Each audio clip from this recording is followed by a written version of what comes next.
Good morning students. आज हम class 10 की third poem a tiger in the zoo कर रहे हैं, which is written by Leslie Norris. इस पोएम में पोएट टाइगर की सिचुएशन को कंपेयर करता है when a tiger is in the forest और when a tiger is in the zoo. जब टाइगर फॉरेस्ट में होता है तब वो कितना खुश होता है, और जब वो बिहाइंड द बार्स, जब वो केज के अंदर है जू में, तब वो कैसा फील करता है उसके बारे में कंपैरिजन करता है। क्योंकि देखो, फ्रीडम सबको अच्छा लगता है, तो वैसे ही अगर टाइगर अपने नेचुरल हैबिटेट से जू में रहेगा तो वहां पर वो इतना खुश नहीं रहेगा। क्यों? क्योंकि उसका फ्रीडम छीन लिया जाता है उससे। तो इस पोएम को पहले हम रीड करते हैं, फिर इसकी जो वर्ड मीनिंग्स है वो भी डिस्कस करेंगे, और जो इसमें लिटरेरी डिवाइसेस यूज हुई है वो भी हम डिस्कस करेंगे। पहले हम एक बार इसकी पोएम की रीडिंग लेते हैं। He stalks in his vivid strips the few steps of his cage on pads of velvet quiet in his quiet rage. He should be lurking in shadow, sliding through long grass near the waterhole where plump deer pass. He should be snarling around houses at the jungle's edge, bearing his white fangs, his claws, terrorizing the village. But he is locked in concrete shell, his strength behind bars, stalking the length of his cage, ignoring visitors. He hears the last voice at night, the patrolling cars, and stares with his brilliant eyes at the brilliant stars. तो हम पढ़ते हैं, he stalks in his vivid strips. Stalks here means किसी चीज का पीछा करना, follow करना। In his vivid strips, देखो टाइगर की जो स्ट्रिप्स होती हैं, उसकी बॉडी थोड़ी येलोइश और ऑरेंजिश होती है, उसका जो बेस होता है और उस पर स्ट्रिप्स होती है ब्लैक कलर की। तो कह रहा है कि वो ब्राइट कलर की जो विविड स्ट्रिप्स है, यानी कि उसके फिजिकल अपीयरेंस के बारे में बात की जाए कि वो पीछा करता है। The few steps of his cage on pads of velvet quite. Pads का मतलब यहाँ पे मेटाफर डिवाइस यूज हुआ है। पैड्स का मतलब यहाँ पर क्या है, जो उसके सॉफ्ट मखमल जैसे जो उसका पैर है, पंजा है, पास के बारे में बात की जा रही है कि नीचे से इतना सॉफ्ट होता है, तो उसको वेलवेट जितना सॉफ्ट बताने के लिए उसको क्या बोला, पैड्स ऑफ वेलवेट क्वाइट बोला। In his quite rage, rage का मतलब यहाँ पे एक्सट्रीम एंगर, बहुत ज्यादा गुस्सा आना। तो पोएट की यहाँ पर दोनों, जो पहला जो हाफ है उसमें वो किसके बारे में बात करता है, पोएट जब जू में है और फिर वो किस में है, जंगल में, और फिर दोबारा से हम किसकी बात करते हैं, जू में आने की। तो यहाँ पे पोएट क्या है, he stalks in his vivid strips the few steps of his cage। अब यहाँ पर जो क्या है, जो हमारा टाइगर है वो कहाँ पर है, पोएट नहीं है इसमें जू में और जंगल में, टाइगर की बात चल रही है। टाइगर इस पैराग्राफ के दौरान अगर बात करें तो टाइगर कहाँ है, जू में है। वो क्या है, धीरे धीरे अपने पिंजरे में, उसी की पिंजरे की जो लिमिटेड एरिया है वहां पर वो चलता है गुस्से में। उस पिंजरे में कहाँ, अपने सॉफ्ट वेलवेट धीरे बिना शोर किए धीरे धीरे, यानी कि सॉफ्ट है उसके पास तो कोई शोर नहीं आएगा चलते, वो वहां पर मूव कर रहा है जू में अपने केज के अंदर, और वहां पर वो जब मूव कर रहा है तो वो क्या है, गुस्से में है। He should be lurking in shadow, sliding through long grass। अब बात किसकी कर रहा है, जंगल की। ये जो कह रहा है पोएट कि टाइगर को, जो टाइगर की जो हमारे मेंटल, हमारे माइंड में जो एक इमेज है वो क्या है, खूंखार की, फेरोशियस, डेंजरस क्रिएचर की इमेज है। तो पोएट कह रहा है कि टाइगर को पिंजरे में ना रहकर, जू में ना रहकर कहाँ होना चाहिए, उसको उसके अपने नेचुरल हैबिटेट में होना चाहिए। तो सेकंड पैराग्राफ में बात करें, he should be lurking in shadow, sliding through long grass near the water hole where plump deer pass। कह रहा है कि उसको कहाँ होना चाहिए, वो उसको झाड़ियों के जो पीछे उसकी छाया में छुपे हुए, वहां पर ग्रास के पीछे छुपकर वहां पर खड़ा होना चाहिए, जहां पर वो अपने शिकार का, यानी कि पानी पीने जहां पर शिकार था, किसका फेवरेट फूड क्या है, हिरन होता है। ठीक है, तो कह रहा है कि वहां पर जो पास करते उस पर हमला कर सके और उस पर क्या है, अटैक कर सके, जिससे वो उसका जो फूड जो उसको रिक्वायर होता है उसकी रिक्वायरमेंट कंप्लीट हो जाए। He should be lurking in shadow। Lurking का मतलब क्या है, remaining hidden so as to ambush, यानी कि वो वहां पर छुपकर खड़ा था ताकि वो उस पर हमला कर सके। तो क्या कह रहा है, he should be lurking in shadow, sliding through long grass near the water hole where plump deer pass। वो वहां पर जहां पर पानी पीने का जो तालाब है वहां पर उसकी एज के पास झाड़ियों में छुपकर, झाड़ियों की छाया में छुपकर अपने शिकार का वेट करता हुआ ताकि वो उस पर हमला कर सके।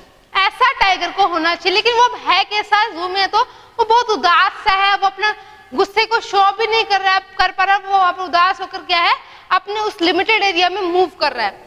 He should be snarling around houses at the jungle's edge, bearing his white fangs, his claws terrorizing the village. क्या उसको कैसा, और जिस स्नार्लिंग का मतलब जो घुर्राता है, वो घुर्राता है ना, जो साउंड है, ये स्नार्लिंग है, जो टाइगर की जो साउंड है, जो गुस्से से घुर्राता है हमेशा जंगल में, तो कह रहे हैं उसको कैसा होना चाहिए, जो लोगों को डराने वाला साउंड वैसे उसको घुराना चाहिए घरों के आसपास। आर तो जंगल से, जंगल के जो किनारे जो एज है वहां पर, bearing his white fangs, his claws, अपने जो नुकीले दांत हैं, fangs, उनको दिखाते हुए, यानी कि uncovered, bearing means uncovered, दिखाते, expose करते हुए उनको, his white fangs, his claws, claws पंजे, ठीक है, fangs जो नुकीले दांत होते हैं उसके white, उनको कह रहा है कि उसको क्या है, अपने जंगल की एज के वहां पर आकर, जो आसपास जो घर है वहां पर आकर अपनी आवाज से लोगों को डराना, अपने तीखे दांतों को दिखाकर, पंजों को दिखाकर लोगों को, गांव के लोगों को डराना। वो तब तक उन पे हमला नहीं करते जब तक कि वो उसको प्रोवोक नहीं करते हैं, उसको उकसाते नहीं है, वो सिर्फ उनको डरा रहा है, उनको कोई हार्म नहीं कर रहा है, कुछ उनका नुकसान नहीं कर रहा है। But he is locked in concrete है, लेकिन पॉइंट करें, लेकिन बेचारा जिसको होना चाहिए जैसे, यानी कि इसको अपने नेचुरल हैबिटेट में, जो उसकी नेचुरल जो उसकी क्वालिटीज है वो होने के बजाय बेचारा है कहाँ पर, वो टाइगर, वो कंक्रीट शेल के पीछे लॉक्ड है। कंक्रीट शेल का मतलब एक मटेरियल जिससे हमारे बिल्डिंग्स वगैरह बनाई जाती है, जिसमें आपके ग्रेवल वगैरह यूज किया जाता है, स्टोन्स, ये सब यूज करके एक मिक्सचर तैयार करके जो हार्ड मिक्सचर बनता है जिससे हमारे बिल्डिंग्स वगैरह में यूज होता है, कह रहा है वो तो क्या है, कंक्रीट शेल के पीछे लॉक्ड है। हिज स्ट्रेंथ बिहाइंड बार्स, उसकी जो पूरी ताकत जो उसकी पार है वो उन बार्स के पीछे है, बेड़ियों के पीछे है। Stalking the length of his cage, यानी कि वो वहां पर ही घूम रहा है, कहां पर, जो उसके केज के पिंजरे का जो एरिया है, लिमिटेड लेंथ और ब्रेड्थ है, वो सिर्फ वहीं पर घूम रहा है। इग्नोरिंग विजिटर्स, यानी कि जब जू में लोग आते हैं अपने एंटरटेनमेंट के लिए, वहां पर जो लोग उसको देखते हैं, स्टेयर करते हैं, तो वो उनको इग्नोर करता है, उनकी तरफ कोई ध्यान नहीं देता, यानी कि वो तो उदास है। अब वो वहां पर उनको एंटरटेन कर रहा है, वो जो लोग कुछ देख रहे हैं उनकी तरफ कोई ध्यान नहीं देता है। He hears the last voice at night, अब पिंजरे के पीछे तो वो क्या है, लास्ट रात को क्या है, जो गाड़ियां घूमती है उनकी आवाजें सुनता है। He hears the last voice at night, the patrolling cars, patrolling cars क्या होता है, जो आपकी पुलिस की गाड़ियां होती है, जैसे चौकीदार रात को पेट्रोलिंग करता है, वो मूव करके करता है, वॉकिंग करके करता है कि आसपास कोई चोर वगैरह तो नहीं, ऐसे पुलिस की गाड़ियां क्या पेट्रोलिंग करती हैं ताकि कोई चोर चक्का ऐसे घूम ना रहा हो, तो पेट्रोलिंग कार्स की वो आवाज सुनता है रात को, and stairs with his brilliant eyes at the brilliant stars, और अपने वहां पर पिंजरे के अंदर से ही वो जिस रात को आसमान में जो तारे चमकते हैं उनको अपनी चमकती हुई आंखों से वहीं से उनको देखता है, वो कुछ नहीं बोलता, वो ना तो अपना एंगर शो कर पाता है और ना ही उसकी जो नेचुरल क्वालिटीज है, फेरोशियसनेस है, डेंजरस जो क्रिएचर है, वो अपने ऐसा कुछ भी शो नहीं करता, क्योंकि वो अपनी क्वालिटीज जो ये हैं वो कहाँ पर शो कर पाता, जो अटैक करता है अपने फूड के लिए, वो वहां अपने नेचुरल हैबिटेट में इन क्वालिटीज को शो कर सकता था। तो पॉइंट यहाँ पर ये कहना चाह रहा है कि किसी का भी फ्रीडम हमें नहीं छीनना चाहिए, freedom is important for everyone. Point कह रहा है कि फ्रीडम सबको अच्छा लगता है, तो इसी तरह से कह रहा है कि जो हमारा टाइगर है उसको जू में ना रखकर उसको कहाँ रहने दिया जाए, उसको फॉरेस्ट में रहने दिया जाए, क्योंकि हमारे जो फूड साइकिल है, नेचुरल जो फूड साइकिल है, उसको मेंटेन करने के लिए इसका टाइगर का फॉरेस्ट में रहना बहुत जरूरी है। और वो वहां पर जो उसके जो हमारे माइंड में एक इमेज बनी हुई है टाइगर के बारे में कि डेंजरस क्रिएचर है, बहुत पावरफुल है, वो इमेज हमारे बने रहने के लिए इसको फॉरेस्ट में रहना जरूरी है। अगर इसको जू में रखा जाएगा तो ये क्या है, इसकी जो पावर है वो छीन ली जाएगी और ये बहुत उदास रहने लगेगा। तो पोइट कह रहा है कि फ्रीडम सबके लिए इंपॉर्टेंट है, इसलिए पोइट इस टाइगर की जो सिचुएशन है कि कैसे वो जंगल में कितना खुश रहता था और अब जू में कितना दुखी है, तो उन दोनों कंडीशन को शो करता है। पोइट ने पहले क्या बताया कि वो दुखी होकर वहां पर गुस्सा अपना दिखा भी नहीं पाता है, क्योंकि उसको पता है ये गुस्सा दिखाने का कोई मतलब ही नहीं, यूजलेस है, ये कोई फायदा नहीं है, इसलिए वो वहां पर चुपचाप मूव करता रहता है। पोइट कहते हैं कि इसकी क्वालिटीज तो कैसी है, कहते हैं कि ये तो छुपकर अपना शिकार पर हमला करने वाला है, लेकिन यहाँ पर क्या है, पिंजरे में उसको किसी शिकार करने की जरूरत नहीं है, इसको फूड मिल जाता है, लेकिन वो इस फूड को लेकर खुश नहीं है, ये तब खुश होता है जब ये खुद शिकार करता है, उसको सेटिस्फेक्शन तब मिलती है जब खुद शिकार करके अपना फूड ढूंढता है। इसलिए पॉइंट कह रहा है कि सबको फ्रीडम मिल चाहिए, जो ये टाइगर है इसको फॉरेस्ट में रहने दिया जाए बजाय उसके में जू में रखने, क्योंकि जो ह्यूमन बीइंग है वो क्या करता है अपनी इकोनॉमिकल बेनिफिट्स के लिए ये नेचुरल जो क्रिएचर्स हैं, नेचर के जो थिंग्स हैं, इनको यूज करता है, जिसकी वजह से वो क्या है, इनको हार्म भी करना शुरू कर देता है। अब ये जो इनको टाइगर को, जो जितने भी हमारे वाइल्ड एनिमल्स हैं, इनको जब जू में रखा जाता है तो उससे क्या है, उनको इकोनॉमिक फायदा होता है, ठीक है, ह्यूमन बीइंग को ही तो फायदा हो रहा है, वो वहां पर लोग जाएंगे, टिकट्स लेंगे, जिससे उनकी इकोनॉमी बढ़ेगी। लेकिन वो क्या चाह रहे हैं कि हमें सिर्फ अपने फायदे के लिए इन वाइल्ड क्रिएचर्स को दुखी नहीं करना चाहिए और इनको इनके नेचुरल हैबिटेट में रहने देना चाहिए। तो मुझे इस पोएम की जो थीम है वो क्या है, the poet wants to convey that it is cruel to keep wild animals in small enclosures in the zoo away from their natural habitat।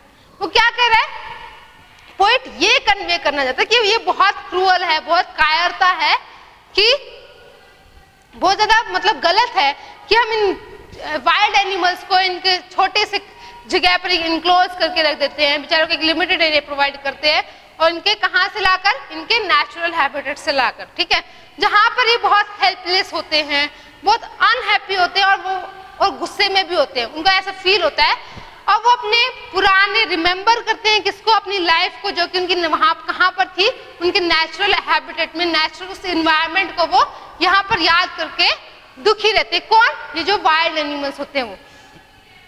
Hope आपको पोएम समझ आई होगी। अब हम डिस्कस करते हैं इसमें जो हमारे लिटरेरी डिवाइस यूज हुई है।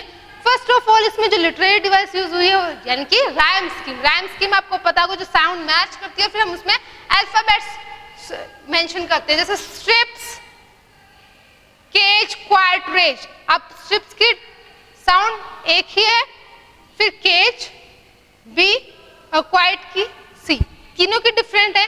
अब रेज की मैच किससे कर रही है, केज के साथ, तो इसको हम बी लिख देंगे लेटर, ठीक है। ऐसे ही हम इनमें लिखेंगे he should be lurking in shadow। अब इन हम जो 5 पैराग्राफ्स इनके अलग अलग हम राइम स्कीम लिखेंगे। अगर पूरी एक साथ लिखेंगे तो डिफरेंट हमें लेटर्स यूज करेंगे, इसलिए हम सेपरेटली 1 पैराग्राफ की हम राइम स्कीम लिखेंगे। अब इसकी देखो सेकंड की, he should be lurking in shadow A,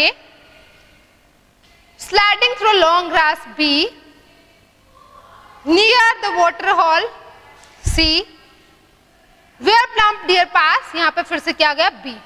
तो इस पूरी पोएम के हर एक पैराग्राफ की जो मैं राइम स्कीम हो गया A B C B, ये आपकी पूरी एंटायर पोएम की राइम स्कीम है। एवरी पैराग्राफ की, ईच पैराग्राफ की आपकी राइम स्कीम क्या है, A B C B, ठीक है। अब दूसरी जो हमारी इसमें जो डिवाइस यूज हुई है वो क्या है, पर्सोनिफिकेशन। इसमें टाइगर को पर्सोनिफाई किया पूरी एंटायर पोएम में, इसके लिए ही यूज किया बजाय इट के। क्यों, क्योंकि इसको क्या है, ह्यूमन एट्रीब्यूट दिया गया है, ठीक है, ह्यूमन एट्रीब्यूट दिया गया, तो यहाँ पर क्या लिखा गया है, इसके लिए ही यूज किया गया, यू यूज किया, देखो ही, ठीक है, ही, हर जगह इसके लिए ही, हिज, ये सब इसके लिए यूज किया। दैट मीन्स इसको पर्सोनिफाई किया गया, personification devices used here in this poem. Next आती है हमारी इंजाममेंट। इंजाममेंट आपको बताया था कि जब एक लाइन, एक सेंटेंस 2-3 लाइन तक कंटिन्यू करता है कि without using any punctuation marks. अब इसमें देखो, he stalks in his vivid steps the few steps of his cage। अब इस फर्स्ट और सेकंड लाइन में जो डिवाइस यूज हुई है वो क्या है, इंजाममेंट। ऐसे आप और लाइंस में भी देख सकते हैं, वो आप खुद ढूंढेंगे, नहीं पता चलेगा तो आई विल टेल यू। उसके बाद जो हमारा लिटरेरी डिवाइस यूज हुई वो है इमेजरी डिवाइस। हर एक पैराग्राफ में इमेजरी डिवाइस यूज हुई है, और इमेजरी डिवाइस का मतलब है क्या है, जो रीडर्स है उनके माइंड में एक इमेजिनेशन क्रिएट करना, एक इमेजिनरी सीन क्रिएट करना। अब पोएट ने क्या किया, through out the poem poet has created the image of sometimes of zoo, sometimes of forest, sometimes about the patrolling cars, ठीक है, ये सब उसने यूज किया। तो imagery devices use through out the poem, वो भी आप देख लेना, क्योंकि कई बार जू की कर दिया है, कई बार फॉरेस्ट की कर दिया है। फिर हमारी जो डिवाइस यूज हो रही है वो है मेटाफर। मेटाफर कहाँ यूज हुई है, मेटाफर में क्या था, कंपेयर किया जाता है, तब मेटाफर जो डिवाइस यूज हुई है वो है पैड्स ऑफ वेलवेट। यहाँ पर उसके पास को क्या लिख दिया, पार्ट्स ऑफ वेलवेट लिख दिया, तो यहाँ पर जो डिवाइस यूज हुई वो है मेटाफर, ठीक है, क्लियर है। उसके बाद इसमें एक हमारी एक और डिवाइस यूज हुई है वो है ऑक्सीमोरॉन। ऑक्सीमोरॉन क्या है, जिसमें 2 ऑपोजिट वर्ड्स एक साथ यूज होते हैं, और वो यहाँ पर हमारे यूज हुए हैं। तो यहाँ पर जो डिवाइस यूज हुई है वो है ऑक्सीमोरॉन, ठीक है। क्वाइट, अब किसी को बहुत ज्यादा गुस्सा आ रहा है तो क्या वो चुप रह सकता है? बिल्कुल नहीं। तो रेज का मतलब तो गुस्सा है और क्वाइट भी लिख दिया, यानी कि यहाँ पर जो डिवाइस यूज हुई वो क्या है? Oxymoron device is used. Assonance और कॉन्सोनेंस वो आप देख लेंगे। एजोनेंस कहाँ यूज होती है? जहां पर आपके वोवल साउंड आती है, वोवल साउंड प्रोमिनेंट होती है। और कॉन्सोनेंस जहां पर आपके कॉन्सोनेंट साउंड प्रोमिनेंट होती है, जो क्लोजली वर्ड्स होते हैं, जो एक लाइन में पर्टिकुलर वर्ड्स होते हैं, वहां पर उन वर्ड्स के अंदर जो साउंड यूज होती है। आप इसमें देखो, इस लाइन में he should be snarling around houses, यहाँ पर ओ ओ ओ, यानी कि शुड में ओ आया है, अराउंड में ओ और हाउसेस में ओ, यहाँ पे O sound prominent, that means यहाँ पे एजोनेंस डिवाइस यूज हुई है। ऐसे ही next, baring his white fangs his claws, यहाँ पे हिज आई, यहाँ पर क्या आई साउंड प्रोमिनेंट है, दैट मीन्स यहाँ पर भी कौन सा डिवाइस यूज हुई है? एजोनेंस। ऐसे ही कहीं पर आपकी कॉन्सोनेंस डिवाइस भी यूज हुई होगी, जैसे कि stalks in his vivid, stalks देख लेते हैं एक बार, stalk in his vivid stripes, यहाँ पे देखो S S S S, S sound is prominent here, स sound is prominent here, so device used here is consonance device. ठीक है, एलिट्रेशन, यहाँ पर वो भी एलिट्रेशन यूज हुआ, वो देखते हैं कहाँ पर। एलिट्रेशन क्या होता है? जो आपके कंसेक्यूटिव वर्ड्स होते हैं उनकी जो साउंड होती है, ठीक है, कंसेक्यूटिव वर्ड्स की जो आपकी कॉन्सोनेंट साउंड होती है वहां पर होता है alliteration. Plump deer pass, where plump deer pass, अब देखो यहाँ पी और पी, यहां पर आपकी डिवाइस यूज है एलिट्रेशन। अब जो हमारी एक और डिवाइस यूज हुई वो है ओनोमेटोपिया, ओनोमेटोपिया। यहाँ पर ओनोमेटोपी कहाँ पर यूज हुई है? ओनोमेटोपी क्या होती है? जो एक साउंड होती है किसी, अब स्नार्लिंग, ठीक है, स्नार्लिंग आपकी साउंड है, तो यहाँ पर ये क्या है? जो टाइगर के जो दहाड़ने की वजह उसके लिए यूज हुई है, तो यहाँ पर जो डिवाइस यूज हुई है वो हुई है ओनोमेटोपिया। ठीक है, क्लियर है? आई होप आपको समझ आएगा। इनके अलावा भी अगर आपको कोई लिटरेरी डिवाइस मिलती है तो आप उनको ढूंढना और अपने नोटबुक में मेंशन करना। पोएम कहीं समझना है, कोई डाउट हो तो कमेंट सेक्शन में मेंशन करके पूछना। I will clear all your doubts. So thank you students, this is all for today.